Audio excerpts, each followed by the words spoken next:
Well, you can see I'm at a different location today.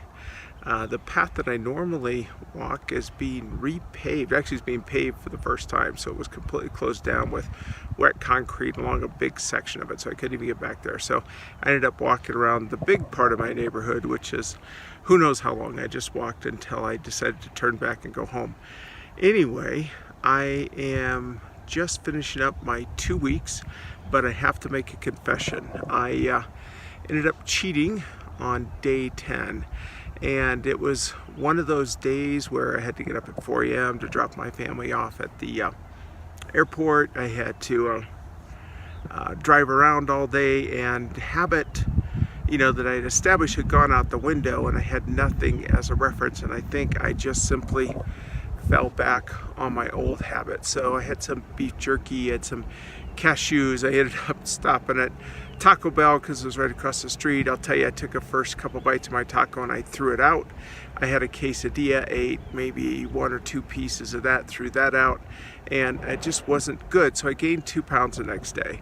And I had read about someone who does 2 10s, and I decided, one, because I still felt like eating food, so it's maybe a justification to continue cheating, but I also wanted to try out some stuff because this is an experiment. So the next day I ate my full 2,000 calories. I had wings, a salad, and something sweet, and I ended up gaining 5 pounds the next day. Now, part of that was sodium and water weight. I had gone to the bathroom and everything else, but that 7 pounds total that I had gained took me the next 4 days to wipe out. So I've actually wiped it out. I've gone below my lowest low, and I'm getting ready to next Wednesday finish my 21 day, but I decided I'm going to go another 7 days because I really didn't go 21 days, and keep it going that way. So lesson learned, if you're gonna break your fat, make sure your habits are solid. Make sure that you stick to it and that you have anchors for those, because I tell you, when things go sideways, those old habits come back so quickly, and I think it was all mental more than anything else. The next thing is if you do cheat, weigh in the next day. Don't do 2 10s. Maybe I'll try it, 2 5s or something later on, just to see what happens. But it definitely took me 4 days to wipe it out. So if I'm going to do 2 days of eating and then 4 days of fasting, I probably would lose just a few pounds. So I'm not sure that's really worth it. So that's it for today. I took Coda out, as you saw in the first part of the clip, with me today, and it felt good to get out. The other thing that happened was my family was out in Virginia. I was doing other stuff. It was hard to get in my walks. I'm back on it on a regular basis, and I could definitely tell a change in my mood as it came along. So that's it for today.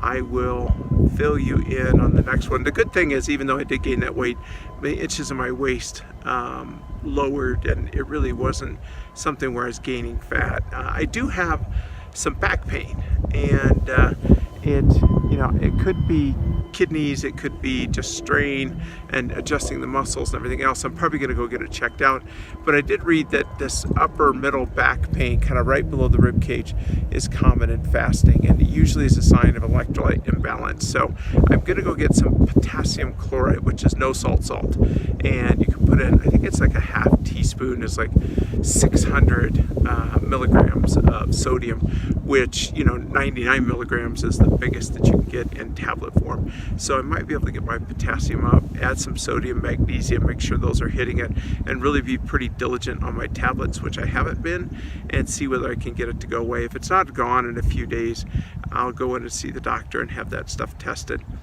But it definitely is a common side effect that I see a lot of people writing about on the web, that even on OMAD, they have that middle back pain. So that's it for today. I'll catch up with you tomorrow. I'll do these a little bit more. My big weigh-ins coming in on the fake 21 days is coming up here, and I should still be below 260, which is good. That's still 10 pounds below my lowest, and probably if I go another week, it'd probably be another 7 to 10 pounds below that, because I'm not making excuses to cheat again. So that's it for now. I'll keep you updated. The week 2 weigh-ins now, so you can kind of see the difference there. But that's that's it for now. Talk to you. Bye.